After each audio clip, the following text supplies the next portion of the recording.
บายดีลูกค้าเนาะยุราเสื้อผ้านำเข้าจากต่างประเทศทักทายสบายดีเด้อลูกค้าเด้อตอนนี้ครับจะมารีวิวให้เบิ่งเนาะเป็นงานเสื้อแฟชั่นสาวอวบลูกค้า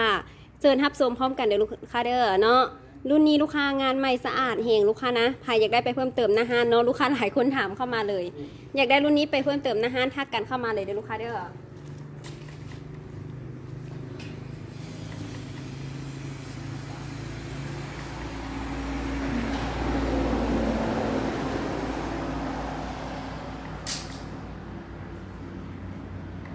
ตัวนี้เป็นงานใหม่สะอาดนะลูกค้านะราคา 4,500 บาทเท่านั้นเลยลูกค้าเด้อรุ่นนี้รุ่นราคาบ่แพงนะลูกค้าเนาะ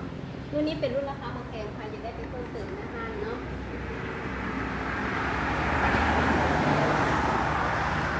ห้อยป้ายหลายอีกลูกค้านี้รุ่นนี้จะห้อยป้ายหลายเนาะ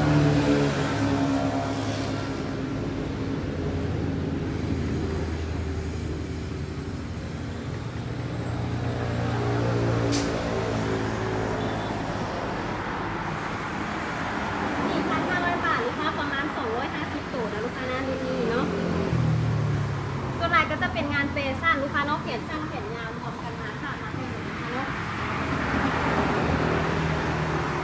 ไซส์ก็จะอยู่ระหว่าง L หา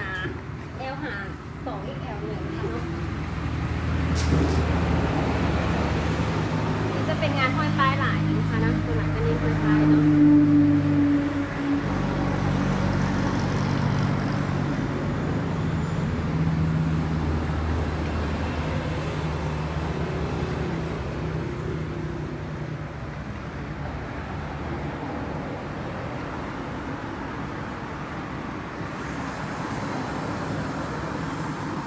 แขนยาวจะรวมมาเลยเนาะลูกค้าเนาะรวมทุกเนื้อผ้าเลยลูกค้าตรงนี้เนาะจะได้หลายแบบเอง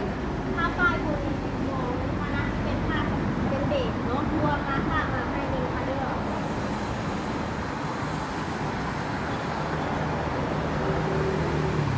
ผ้าฝ้ายลูกค้าเนาะมี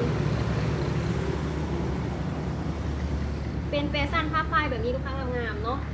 ตัวนี้แบบเป็นแบบทันสมัยนะคะนะแฟชั่นแบบทันสมัย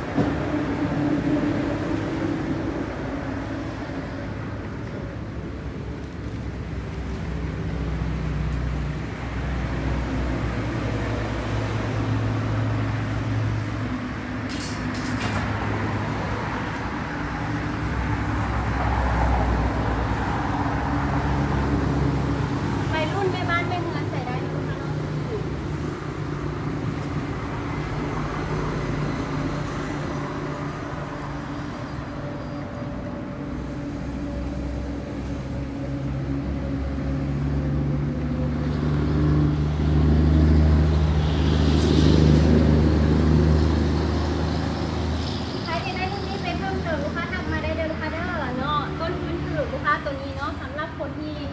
บ่มีหน้าห้างอยากได้ไลฟ์สดขายก็เอาไปไลฟ์สดขายได้นะลูกค้านะพร้อมขายพร้อมส่งอยู่ต่างลาวเลยนะลูกค้าเนาะใครอยากได้ไปเพิ่มเติม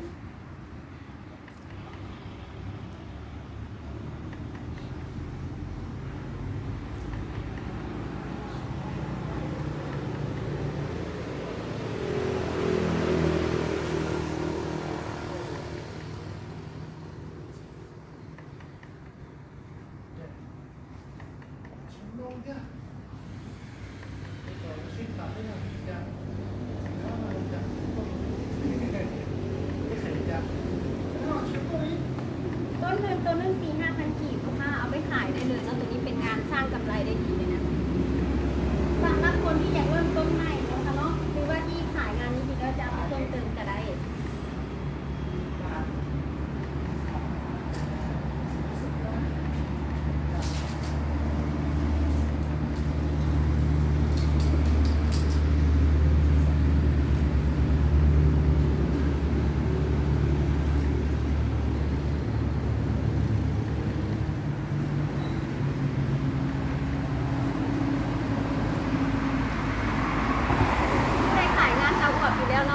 ไปเพิ่มเติมได้เลยค่ะเนาะหรือว่าสนใจอยากได้กระสอบทั้งกำลังรีวิวลูกค้าสั่งจองมาสั่งซื้อมาได้เลยนะทางอินบ็อกซ์เพจเนาะมาเบอร์วันแอปเดินตรงเข้ามาได้เลยค่ะ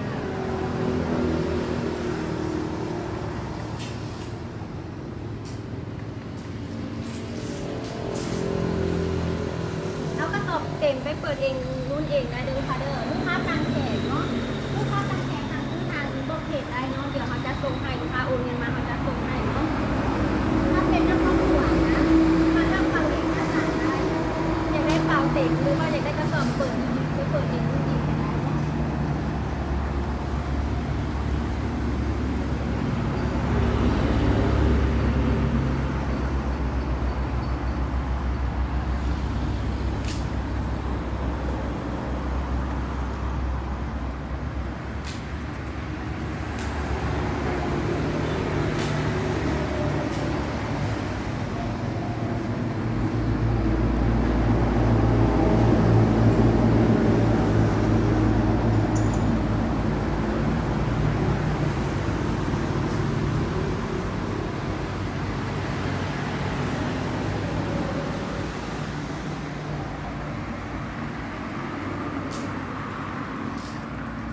4,500 บาทลูกค้าเนาะคุ้มเองลูกค้าเราขายได้งานนี้ไปเนาะค่ะเนาะ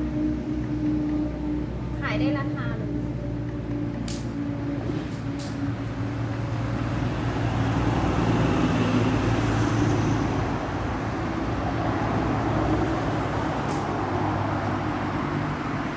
แฟชั่นแฟชั่นสวยงามนะคะเนาะเอาไปเพิ่มเติมในลูกค้าเด้อประมาณนี้เนาะค่ะเนาะหนึ่งเปล่าประมาณ250ตกลูกค้าเนาะใครอยากได้ไปเพิ่มเติมเป็นทักมาเลยสั่งซื้อทางอินบ็อกซ์เพจหรือเบอร์แอปเข้ามาได้ลูกค้าเนาะสั่งซื้อทางอินบ็อกซ์เพจหรือเบอร์แอปเข้ามาได้ลูกค้านะอยากได้รุ่นนี้ไปเพิ่มเติมหน้าห้างเนาะเบอร์โทรเบอร์แอปทักมาได้สอบถามรายละเอียดสต็อกได้เด้อลูกค้าเด้อเนาะทางอินบ็อกซ์เพจหรือว่าเบอร์แอปโดยกงเลยเนาะลูกค้าเนาะสินค้าพร้อมขายพร้อมส่งอยู่สั่งลาวลูกค้าเนาะสอบถามมาได้เด้อลูกค้าเด้อ